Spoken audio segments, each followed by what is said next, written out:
ഇവന്റെ ഹാർട്ട് ഓപ്പറേഷന് വേണ്ടി എന്റെ കയ്യിൽ നിന്ന് വാങ്ങിയ ലക്ഷങ്ങൾ തന്നിട്ട് നീ നിന്റെ പാട്ട് നാട്ടുകാരെ കേൾപ്പിച്ചോ? ആ കടം വീടുന്നത് വരെ നിങ്ങളുമായിട്ടുള്ള അഗ്രിമെന്റ് ഞാൻ തെറ്റിക്കില്ല. ലക്ഷങ്ങൾ തിരിച്ചു തരാനുള്ള ശേഷി നിനക്കോ നിന്റെ കുടുംബത്തിനോ ഇല്ല. ഇനി ജീവിതകാലം മുഴുവൻ എന്റെ മോളുടെ ശബ്ദമായി ഞങ്ങളെ അനുസരിച്ച് നീ കഴിഞ്ഞോണം.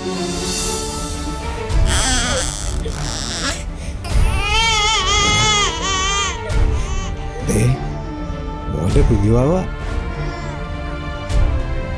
അച്ഛന്റെ വാവേ, മുത്തേ.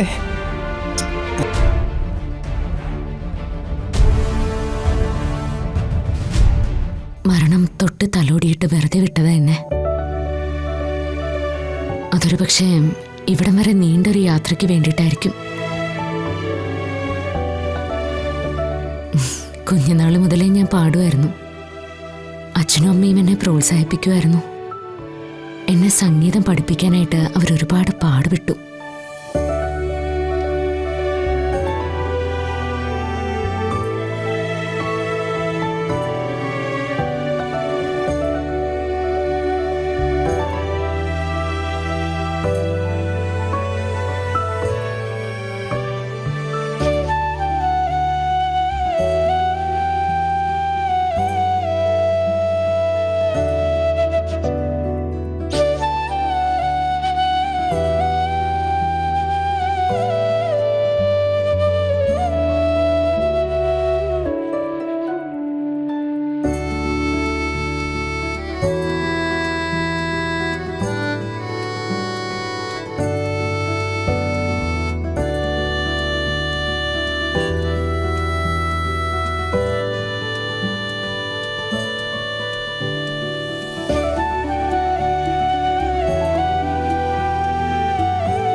ഇവന്റെ ഹാർട്ട് ഓപ്പറേഷന് വേണ്ടി എന്റെ കയ്യിൽ നിന്ന് വാങ്ങിയ ലക്ഷങ്ങൾ തന്നിട്ട് നീ നിന്റെ പാട്ട് നാട്ടുകാരെ കേൾപ്പിച്ചോ?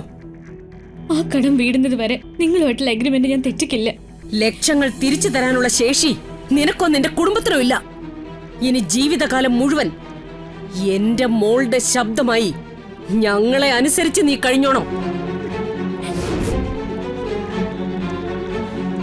അതാ നമ്മൾ തമ്മിലുള്ള കരാർ.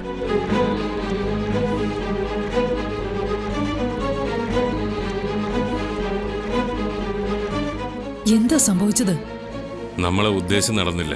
ശ്യാമ പാടുന്നതിന്റെ വീഡിയോ എടുക്കുന്നതിന് മുമ്പ് അവള് കണ്ടു. ഭാഗ്യത്തിന് എന്നെ കണ്ടില്ല. ഇന്നത്തോടെ അരുന്ധതിയുടെ കള്ളക്കളി പൊളിക്കണം. എങ്ങനെയെങ്കിലും ശ്യാമ പാടുന്നതിന്റെ വീഡിയോ എടുത്തേ പറ്റൂ. നോക്കാം.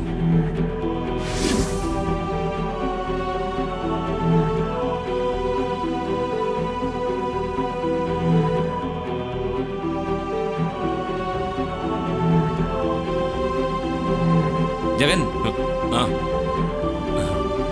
താനെന്തിനാ ഇതൊക്കെ പകർത്തുന്നത്? മായ പറഞ്ഞു കുറച്ച് ഫോട്ടോസും വീഡിയോസും ഒക്കെ. അതൊക്കെ ഇവിടുത്തെ ഫോട്ടോഗ്രാഫറുടെ കയ്യിൽ നിന്ന് ഞാൻ എടുത്തു തരാം. താൻ വന്നേ. റിട്ടയർഡ് ജഡ്ജി രാമോഹൻ സാർ വന്നിട്ടുണ്ട്. ജഗൻ അന്വേഷിക്കുന്നു. വാ, വാടോ.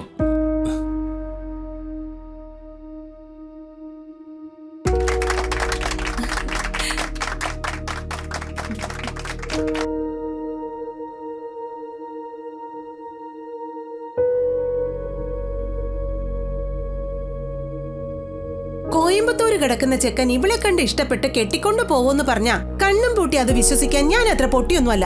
നിനക്കിവിടെ ഒരു ജോലിയും ചെയ്യാതെ കെട്ടിലമ്മയെ പോലെ സുഖിച്ചിരിക്കണം. ശ്യാമയെ കൊണ്ട് പണിയെടുപ്പിക്കണം. അതല്ലേ ഉദ്ദേശം?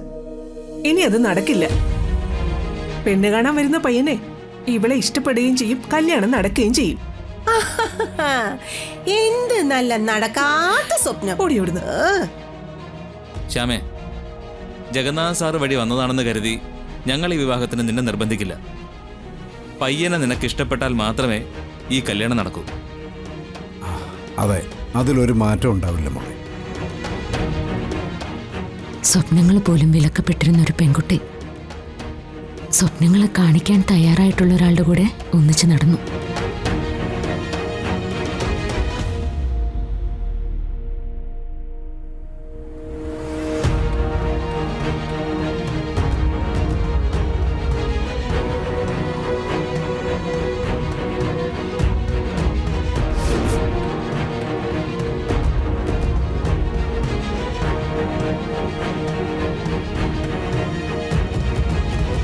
പക്ഷേ ആ സ്വപ്നങ്ങൾക്കു മേലെ ഒരുപാട് കരിനിഴലുകൾ ഉണ്ടായിരുന്നു.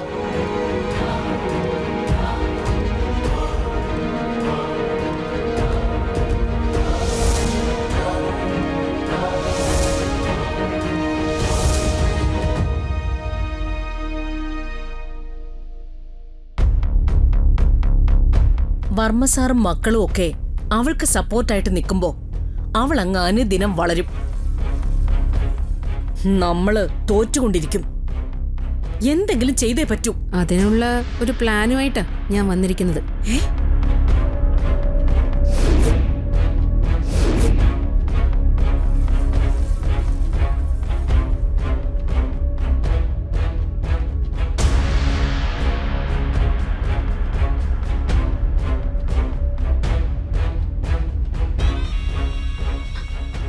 ഒരു സ്ത്രീയെ സംബന്ധിച്ചിടത്തോളം ഒരു പുരുഷൻ എന്തൊക്കെയായിരിക്കണം എന്നുള്ളതിന്റെ ഉദാഹരണം എൻ്റെ അഖിൽ സാറ്.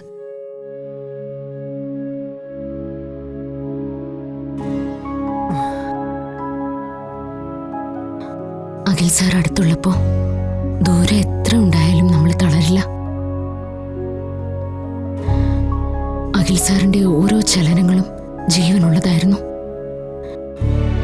ഞാൻ പറഞ്ഞല്ലോ, സ്വപ്നങ്ങളില്ലാതിരുന്ന ലോകത്ത് സ്വപ്നങ്ങളുടെ കാഴ്ചക്കാരിയായിട്ട് മാത്രം ഞാൻ മാറി.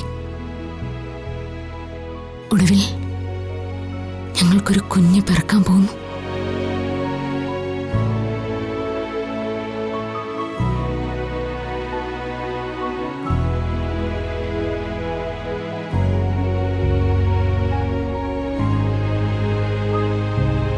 മോളിവിടെ ഇരിക്കും. ഇരിക്കും മോളെ. സൂക്ഷിച്ച്.